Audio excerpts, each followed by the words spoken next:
चलिए आगे बढ़ेंगे और अब बात करेंगे सर्दी की। प्रदेश में बता दें कि सर्दी का सितम जारी है। बारिश के बाद तापमान में गिरावट हो गई है, जिसकी वजह से लोगों की परेशानी लगातार बढ़ती जा रही है। गलन के साथ ही कोहरे का प्रकोप भी देखा जा रहा है। इसके साथ ही कुछ जिलों में मौसम के साफ रहने के आसार भी हैं।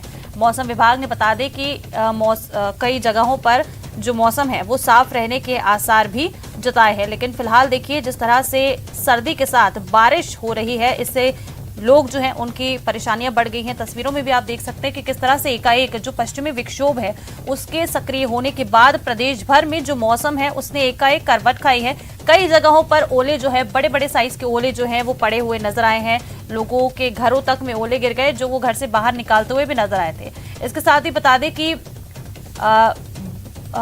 बादल भी छाए हुए हैं, जिसकी वजह से धुंध बढ़ी हुई है। सूर्यदेव के दर्शन नहीं हो पा रहे हैं कई इलाकों में, जिसकी वजह से विजिबिलिटी की बात करें तो एक बार फिर से विजिबिलिटी कम हो गई है। और जो लोग हैं अब दिन में भी अपने घरों से जब वो निकलते हैं तो गाड़ी की हेडलाइट जो है वो जलाकर निकलते हैं, क्योंकि जो विजिबिलिटी है काफी कम रह गई है। धुंध और कोहरा छाया हुआ है। आप तस्वीरों में भी देख सकते हैं, विजुअल्स कुछ आपको दिखा रहे हैं जिनमें आप देख सकते हैं कि किस तरह से कई इलाकों में धुंध छाई हुई है।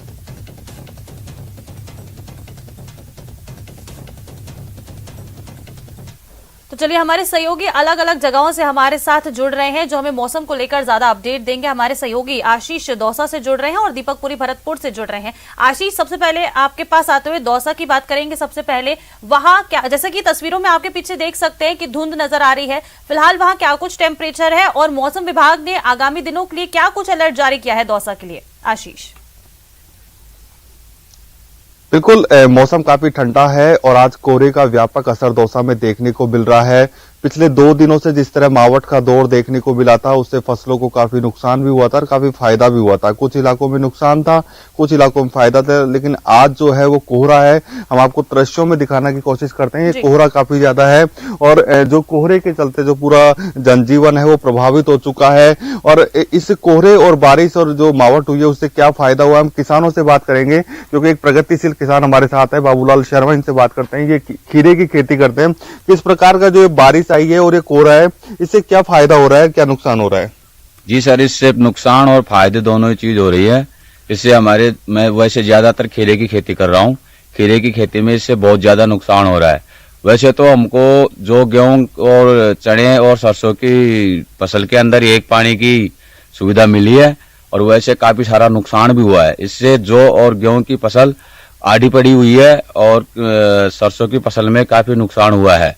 और वैसे देखा जाए तो एक तरह से फायदा भी हुआ है। अब मैंने यहाँ जो ये फार्म पॉन्ड बना रखा है, इसमें मेरे को करीब हर पॉन्ड के अंदर 1 फीट पानी की भराव क्षमता बढ़ी हुई है। बिल्कुल, देखो जो फार्म पॉन्ड किसान बनाते हैं सिंचाई के लिए, उसमें पानी आया है इस मावठ से, तो निश्चित रूप से फायदा भी हुआ है। लेकिन नुकसान ये है कि जो फसल है वो खेतों में आड़ी पड़ी हुई है।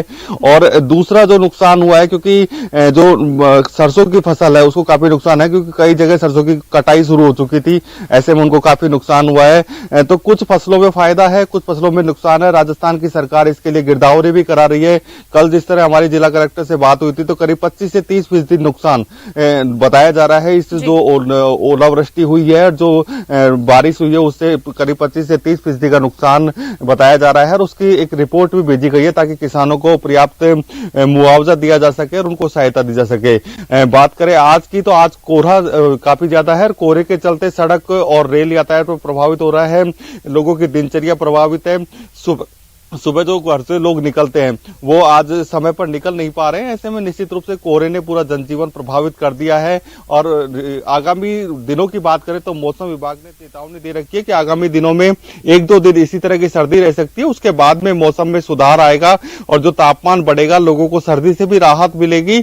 और आगामी दिनों में मावठ का कोई सीन नजर नहीं आ रहा है। ऐसे में मावठ नहीं होगी, लेकिन सर्दी 1-2 दिन बरकरार रह सकती है और उसके बाद में सर्दी से भी लोगों को निजात मिलने की संभावना है। बिल्कुल आशीष, देखना होगा कि कितने दिनों में अब लोगों को जो सर्दी है उससे निजात मिलती है। हमारे सहयोगी भरतपुर से दीपक भी जुड़े हुए हैं। दीपक, भरतपुर की बात करेंगे। जैसा कि अभी आशीष बता रहे थे कि दौसा में मावठ नहीं है, लेकिन जो कोहरा है उससे जनजीवन बुरी तरह से प्रभावित हो रहा है। लोगों की दिनचर्या में खासा बदलाव देखने को मिल रहा है। भरतपुर की तस्वीरें दिखाइएगा दीपक, और ये भी बताइएगा कि किस तरह से वहां पर जो पश्चिमी विक्षोभ सक्रिय हुआ है उसका असर देखने को मिल रहा है।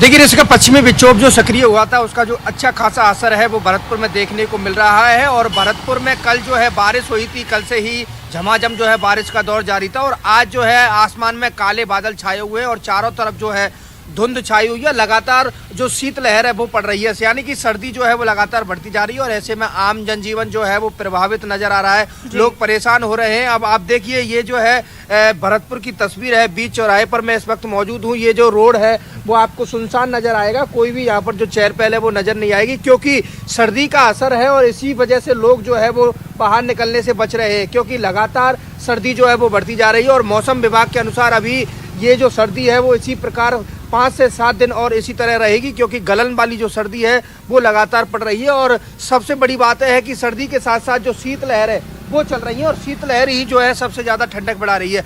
कल जो बरसात हुई थी उसका अच्छा खासा जो असर है सर्दी पर पड़ा है। और बारिश के कारण जो सरसों की फसल है उसमें भी नुकसान जो है देखने को मिला है।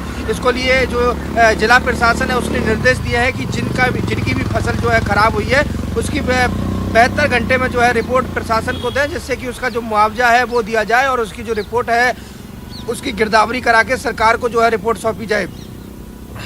जिला कलेक्टर आलोक रंजन ने एक जो है निर्देश जारी किए हैं सभी को कि जिन किसानों की भी जो है फसल खराब हुई है उसकी जो बीमा कंपनी है उनको पहले जरूर सूचना दें, जिससे कि उनका जो सर्वे है वो कराया जा सके। और लगातार जो सर्दी पड़ रही है उसका अच्छा खासा जो असर है वो ग्रामीण इलाकों में भी देखने को मिल रहा है। और देखने को मिल रहा है पश्चिमी विक्षोभ भी सक्रिय है, उसका भी पूरा असर देखने को मिल रहा है। धौलपुर से हमारे साथ हरिवीर भी जुड़े हुए हैं। धौलपुर से हरिवीर, धौलपुर की तस्वीरें दिखाइएगा। जैसा कि अभी दौसा और भरतपुर से हमने अपडेट लिया, वहां पर जो है पश्चिमी विक्षोभ का असर देखने को मिल रहा है। धौलपुर की बात करेंगे, वहां क्या कुछ टेम्परेचर है, आगामी दिनों के लिए क्या कुछ चेतावनी दी गई है मौसम विभाग के द्वारा?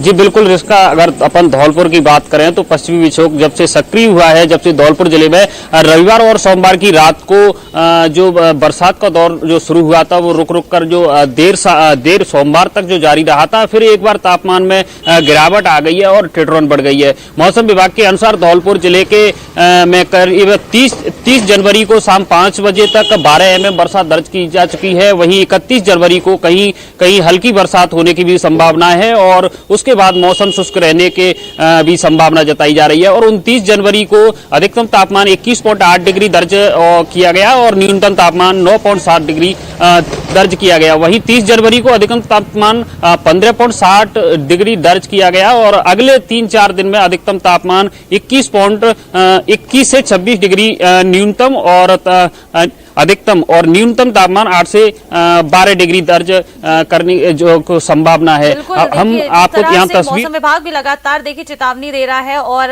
ये भी बताया जा रहा है कि अलर्ट कहाँ पर रहेगा। इसका देखिए पूरा मिला जुला असर प्रदेश भर के कई इलाकों में देखने को मिल रहा है। बहुत शुक्रिया आप सभी सहयोगियों का हमारे साथ जुड़ने के लिए और तमाम तस्वीरें हमारे साथ साझा करने के लिए। इसी के साथ इस बुलेटिन में फिलहाल इतना ही। नमस्कार।